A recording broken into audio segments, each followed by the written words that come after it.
Alright, today we got pyramids and cones. First of all, we are going to draw the net of a square pyramid. So there's what a pyramid would look like. Notice the base is a square. So if we go and draw this whole thing out, I'm going to draw as best I can a square, and I'm going to mark all the sides congruent. And then this thing needs to fold back up into a pyramid, so then I'm going to draw these triangular lateral faces. And then these little side lengths here of your triangle, those all need to be the same. And there is a triangular pyramid, or I'm sorry, a square pyramid. Alright, does the base of the pyramid have to always be a square? Not always. You can have a triangular pyramid. You can have all the different types. You can have a rectangular pyramid. You can have a pentagonal pyramid. So you can do any type of base that you want. So how are pyramids named? Obviously, whatever the base shape is. Most of the times in this class, we deal with square or rectangular pyramids. We don't do a ton of octagons or hexagons for the pyramids. Not a ton of those there. Okay, slant height. Okay, so this is this thing right here. It's kind of hard to see because there's kind of a lot of different pieces here. So the slant height, that right there is from the vertex, and then it's the height of the actual lateral face.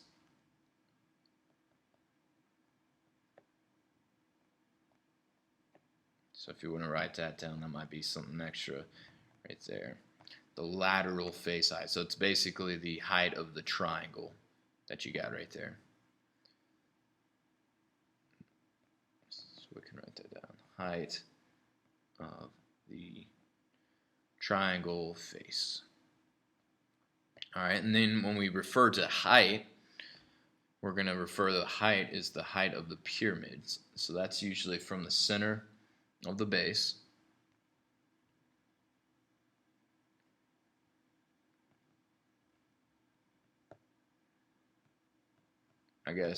to the top. And then that's actually right here. So notice, usually they'll do this dotted line that's kind of like in the middle there. Okay, now as far as your formulas go, lateral area, you're going to go 1/2 all of the bases together. So it's like saying 1/2 the perimeter and then times the slant height. And usually we're going to use L for the slant height. Now, as far as the surface area goes, for the full surface area, the only thing you'd be missing is the square base. So we're going to go 1/2 perimeter times length, and then we're going to add on the one base. And then for the volume, this one's a little weird. It's 1/3 the area of the base, so we'll use big B for that, and then times that height. So notice that the volume uses the height of the pyramid, and the lateral and surface area uses the slant height, which is that diagonal height right there. So we'll talk about how to use and apply all of those different pieces here. So here's our first pyramid. We have a base edge of 24 and a pyramid height of 9. So I'm going to go label those in their corresponding spots. So that means that whole side length right there is 24. The pyramid height is 9. So that means that's this little dotted line right here going up and down. That's 9. Okay, one thing that we're going to need pretty consistently on these problems is to find the slant height. And the slant height, that's that diagonal line right there. And if you look closely here, you got a right triangle inside of one of your pyramids here. So if we can find this little distance down here at the bottom, we can use that to help us find our L. And generally, that means if you have a side length of 24, that means that this side right here is going to be 12. Usually it's going to be about half of that. So let me write that in a little bit better. So we use the 24 to go get to 12. We just divide it by 2. And then now you got 9, you got 12, and then you can go find the L right here. So we're going to go say 9 squared plus 12 squared equals L squared. Alright, and if you go and punch that out, 9 squared, that'll be 81, plus 12 squared, which will be 144, and that gets you 225, And I think that's a perfect square. That should be a perfect square of 15.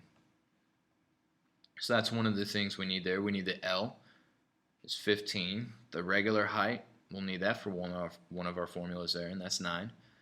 As far as the perimeter of the base, I guess that'll be 24 times 4. So I get us 96.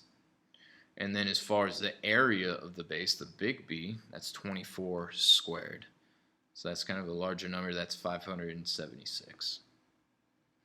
And then now we're going to go and find all of our different pieces here. So lateral area, 1/2 P times L.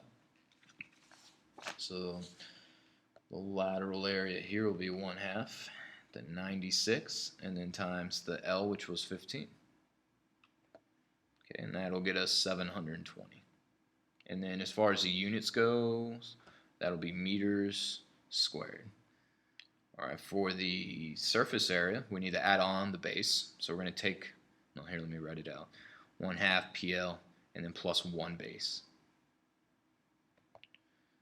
So we're going to go to 720 and then plus the 1 base right there, which was, let's see, what do we have? Oh, 576.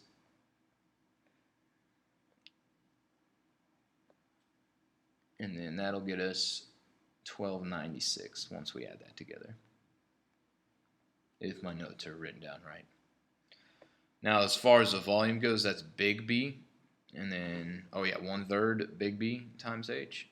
So that'd be 1/3, and then big B, what was that? Oh yeah, 576, and then times the height, which was, oh yeah, 9.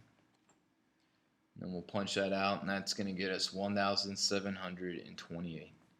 And then we'll say meters cubed right there. So that's your volume. Here's your surface area and your lateral area. 720, 1296, 1728. Meters squared, meters squared, meters cubed. And that's pretty much it for each problem. Sometimes they're going to give you some different things here. So let's see here. I guess this one kind of similar. I guess they gave us that the side length is 90, so therefore this little short part of your right triangle is 45. You got the height going up as 97. And we're probably going to use a decimal here on this. I don't think our L is going to come out clean. So that's, 97 squared and the plus 45 squared, and then equals your L squared. And once you punch out your L, at the very end, I have written down 106.9. So something like that, you'll probably, we're not going to worry too much about the simplest radical form on a problem like this with that big of numbers. So that's your L. Your height, we already have that. That's 97. Your perimeter of your base would be 90 times 4, so that'd be 360. And then the area of your base is going to be 90 times 90, so I think that's 8,100. And then it's all plugging into your formula after that. Okay, so lateral area, 1/2 the perimeter, which I think, what do we say, 8,100, or that was 360, never mind. 1/2, 360, and then times your L, so 106.9. And when you punch that out, you get this large number, 19,247.4. We'll say centimeters squared.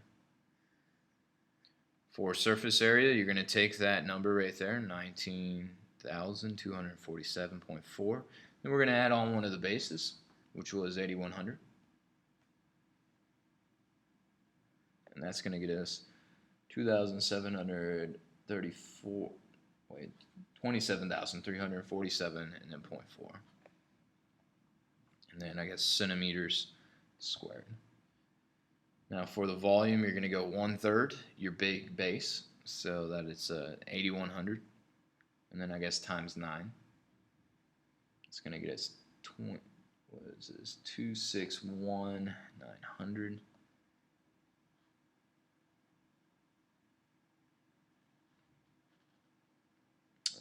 Or actually, no, the height was 97. Actually, I'm sorry about that. Times 97, and that'll get us our answer there. I think 9 was the height of the last one.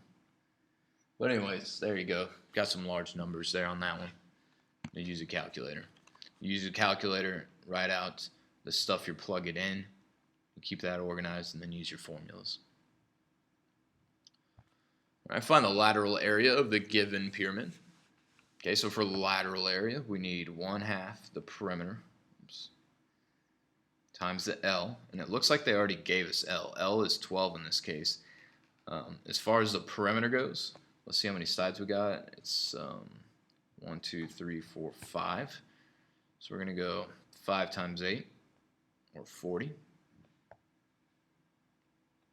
And then we'll take that and we'll do 1/2 that number right there, and I think that'll get us 240. Yep. So yeah, we'll go 1/2 40 and then times 12. So 240, and then that'll be feet squared right there. Luckily, we don't have to find the area of the base there. If we did have to find the area of the base, though, we would just need to draw the pentagon. And then you would have to do the 1/2 the AP if they were asking you to find the area of the base there. So that would get a little bit tricky there. You'd probably have to use some trigonometry with some SOHCAHTOA because the angle wouldn't be nice. I think the angle is like 36 degrees or something like that on these. So if you need a refresher on that, go find the lesson, finding the area of regular polygons. So, anyways, here's an interesting one. Given the volume, find x. So remember your volume formula, that's 1/3 big B and then times h. Now big B, we can go and find that here. That's just the area of your base. Notice it's a rectangular pyramid. So the big B here is 8 times 4. That's going to be 32. So we'll go 1/3 and then 32. And then we don't know what the h is, so I'm just going to leave that as h. And apparently when we punch that out, we're going to get 64. Okay, so most of us might try and do 1/3 times 32 right there. What I'm going to do is get rid of the fraction by multiplying by 3/1 on both sides. That'll cancel out that fraction there. So I'll go 3 times 64. That gives me 192. Oops. And then that equals 32h. And then to get h by itself, we'll go and take that and divide by 32. And apparently that gets us h is equal to 6. And as far as the units goes, I guess that'll be inches. So you got to work backwards, write your formula, and then plug in what you know. Okay, let's try, oh yeah, so cones. Kind of the same idea with cones. Some of the formulas are actually going to be pretty similar. As far as the net goes, kind of weird. It's, you got a circle for your base, and then you kind of got like this piece of a circle right there. So it's kind of like a, it's like an area of a sector or something like that. Like if you're going to find the surface area, you'd have to find the area of the sector and all that stuff. So as far as the slant height, we're going to label that right here. It's going to be L. And then we're going to call the main height of the cone, we're going to call that H, and then you're going to also have your radius. So slant height, it's the, I guess the diagonal length. The height, we'll use H for that. That's just, you know, from the vertex to the center of the circle. As far as your lateral area goes, it's kind of like the 1/2 the P times the L, except we don't really say perimeter. We say circumference. So it's actually 1/2 circumference times L. Now sometimes you'll see formulas that kind of simplify that down. That's like 1/2 and then 2 pi r and then times L, which the 1/2 and the 2 right there, they cancel out. So a lot of your formula charts will say that it's pi r L for your lateral area. But if you want to think about it as 1/2 the circumference times L, you can also do that. That's your simplified formula. As far as the surface area, you want to go 1/2 the circumference times L and then add on your one base. But then that's kind of like having the pi r L again. That's your lateral part, and then adding on one base. So that'd be plus pi r squared. And then as far as your volume, it's still 1/3 big base times height. But for the big base, we generally just write this. We write pi r squared and then times your height. Those are your main formulas. So here are the ones that you probably want to have written down for sure. Those are the main ones we'll probably use and plug into right away. Now it all kind of works out the same. Sometimes they'll give you the slant height, and they gave us the height on this one here, so we can work backwards to find your radius. So we'll go here and we'll do 12 squared. And notice here we're going to have to go 12 squared plus r squared because we already have the hypotenuse of that right triangle. So we'll say equals 13 squared. I think that's 144 plus r squared equals 169. And then subtract from both sides. That gives us 25. So r has got to be 5 in this case. And then once you have that, you have your r, you have your h, and you have your l. So that's all the stuff you really need for your formulas here. So lateral area, it's going to be pi r l. So, and we'll keep pi in our answer. So we'll go pi, and then what was our r? 5, and then times 13. And when you do that, you get 65, and then we'll leave pi in our answer. So 65 pi and then meters squared. Total surface area. So we're going to go 90 pi. Or, well, that's the answer there. I'm sorry. Kind of copying it down from the notes here. We got to take our 65 pi, and then we got to add on one of the bases. So we'll add on pi and then r squared, which in this case should be 5 squared. You know what? I think this is written down on my notes wrong, so I'm going to double check that. That should be 25, and then plus 65 there. That should be 90 pi still. I think it's just written out wrong here. So, but there you go. For volume, you want to do the 1/3 big base times height, or 1/3 pi r squared. So we'll go 5 squared and then times the height, which was, I guess, 12. And then whenever you punch that out, you're going to get 100 pi, and then we'll go meters cubed. Right there. And that's all just typing that in your calculator there. Just type out everything without pi and then slap on pi to your answer. And then remember, if you want to get the approximate answer, you would just use either the pi button in your calculator or your 100 times 3.14. That would help you get your other answers there. So they're all kind of similar after that. This one here, notice they didn't give us the height. So we'll put h there. Notice the height's kind of going from left to right, and that's okay. Sometimes that'll happen. So we'll go 8 squared plus h squared equals 10 squared. 64 plus h squared equals 100, and then that is h squared equals 36. So h equals 6. Okay, and then once you have all that, then we can plug all those into our formulas here. And I guess I don't have this written out here. So pi RL, so that'll be pi times your radius, which was 8.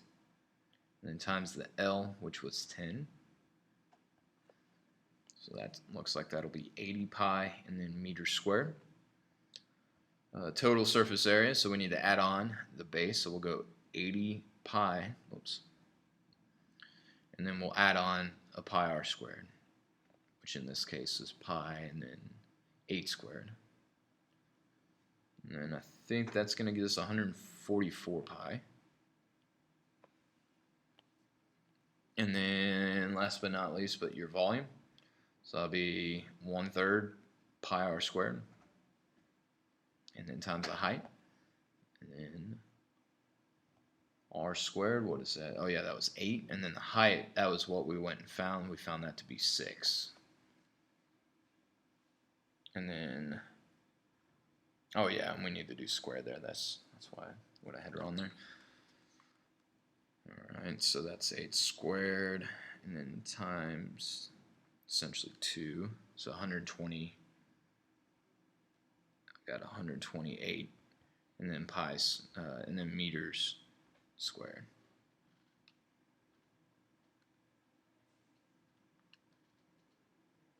Trying to figure out, my notes had 120 written down.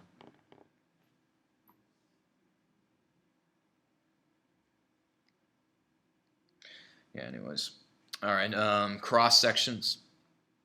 All right, and actually some of these shapes here you get in your, what's it called, in Algebra 2, and then also in pre-calculus here. So a cross section, you can have a circle if it's horizontal. If it's more of a diagonal, you can get an ellipse.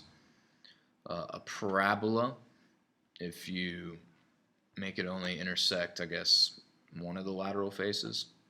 And then this weird thing called a hyperbola. You don't really get into those until like Algebra 2 and pre-cal, but those are your different cross sections for cones. Maybe an example for a cross section inside of a rectangular pyramid would be a rectangle here. And then if you had one that's going vertical, it's kind of hard to draw, but if you had one going vertical, you could probably get some type of, you could probably get some type of trapezoid, or maybe even a rectangle, some type of quadrilateral, I guess. So, and maybe even a triangle too, if you do it right. So, all right, and that is it for today.